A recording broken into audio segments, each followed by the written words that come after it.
You ever have one of those days where the wind seems to carry every single mistake you ever made right back to your doorstep? That's how it started for me in the summer of 1887, out on the high plains, with the land so dry it could have cracked a man's soul in half. The dirt clung to everything, settled deep into my lines. Maybe you know that feeling, the kind that settles heavy, especially when you're the last man standing where a family used to be. My name's Caleb Prescott, and if you'd told me that a bet made in a dusty frontier town would give me back a reason to breathe, I'd have said you were crazy or drunk, probably both. Redemption. That's what they called the settlement, but the name was a bad joke. You ever roll into a place where the only thing heavier than the air is the way folks look at you? I didn't want to be there, but a busted pump and dying cattle don't wait for grief. So I rode in, hat pulled low, boots caked with the memory of 100 lonely miles. Wasn't looking for trouble, but you know how trouble finds a man when his luck's all gone. That's when I saw Garrett Vance, standing in front of the saloon, the kind of man who thinks a gold watch and a mean streak make him important. He was showing off a stallion. God, what a horse. Spilled cream coat, wild-eyed, beautiful even under the dust and blood from a whip. There was a rope knotted so tight around its neck it hurt to look at. The animal was all panic and pain, sides scored with scars. Anyone with a heart could see it had known nothing but cruelty. There was a woman, too. Native, Cheyenne by the beadwork and braids, standing apart from the crowd like the eye of a storm. You could see she was holding something back, maybe sorrow, maybe defiance, maybe both. Her eyes weren't watching the men laughing at the horse. They were fixed on the stallion, some silent understanding passing between them. Garrett's voice cut through the noise. Won them both in a card game. She's the only one can touch that beast, so the trapper said. Call her a horse witch. I call her a savage. The way the men around him laughed, you'd think nothing in the world mattered but the sound of their own voices. I felt something shift inside me, anger, I guess, but cold, slow, like ice thawing. He saw me looking and grinned. See something you like, Prescott? A man alone could use a strong back, maybe two. His eyes landed on the woman, lingering too long that I could have turned away. I almost did, but I'd buried enough out on my ranch already, my wife, my son, my own hope. Maybe I was just tired of being hollow. The horse is mistreated, I said, voice rough from too many days alone. Broken thing, Garrett sneered. Just like its keeper. He offered a bet, my saddle, the only fine thing left to my name, against the horse. The catch? Walk the stallion to the end of the street and back without whip or spur, without help from the woman. The crowd leaned in, the mood shifting like a storm rolling across the plains. I nodded. I'll take that bet. Not because I needed the horse, but because sometimes a man needs to stand up, even if he's the only one. You ever try to talk to something wild, something terrified? I just stood close, murmuring soft nonsense like I used to for my boy when bad dreams woke him. I let the horse see my hands, let him hear my voice. Time slipped sideways. Eventually, I reached for the rope, slow, careful, and let it fall. The stallion shook, but didn't bolt. I turned, started walking. Didn't look back. He followed. Step by step, head low, shaking but moving with me. We made it to the fence post and back.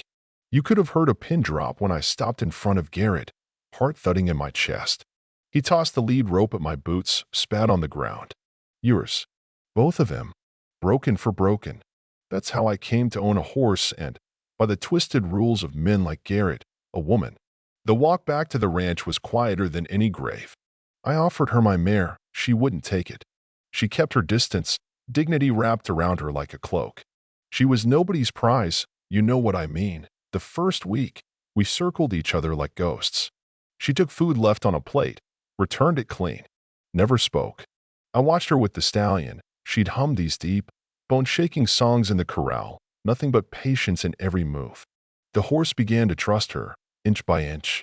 I realized she wasn't breaking him, she was healing him. That's when I knew I was the one who needed healing. 2.1 afternoon, I sliced my hand open on an old axe. Before I could bandage it, she stepped from her doorway, took my wrist, and cleaned the wound with a handful of crushed leaves. Her touch was gentle but sure. Vivina, she said, and it was the first time I heard her voice, a name as steady as the land under our feet. That night, I set a second plate at the table. She hesitated, then sat. We ate in silence, But it wasn't the empty kind anymore. It was peace, hard-won and tentative, like the first green shoot after a wildfire. We started sharing pieces of ourselves, me telling stories of Martha and Daniel, her showing me how to find roots and berries that could keep a man alive through winter.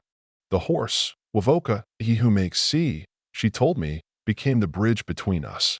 She taught me Cheyenne names for the stars. I taught her how to mend a harness. Little things, but they add up, don't they? The peace was fragile.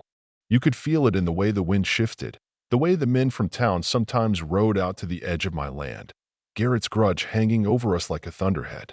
When they came back, 3 men on horseback, it was clear they wanted to remind me of my place. I want what's mine, Garrett snarled, meaning Vivina. She's not property, I said, my voice carrying further than I meant. Vivina spoke then, her words sharp as flint, aimed at the men who'd mocked her. Garrett's men faltered. He threatened to return, then rode off into the dusk.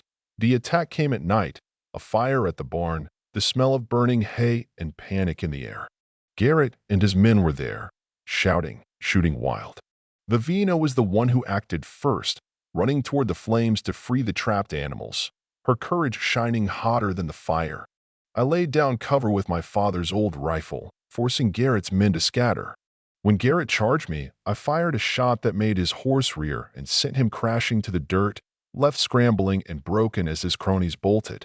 When the dust cleared, we had lost the barn, but saved the cattle, the stallion, and each other. We stood together in the ash-gray dawn, ruined but not defeated.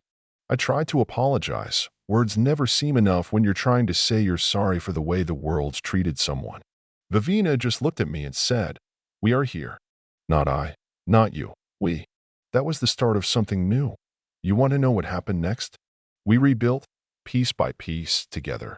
The ranch filled with new sounds, her laughter, Wavoka's soft whinny, the clatter of tools as we raised a new shelter. The sharp ache of Martha and Daniel faded into something gentler, memories softened by the warmth growing between Vivina and me. We shared stories, shared work, shared silence that was no longer empty but alive.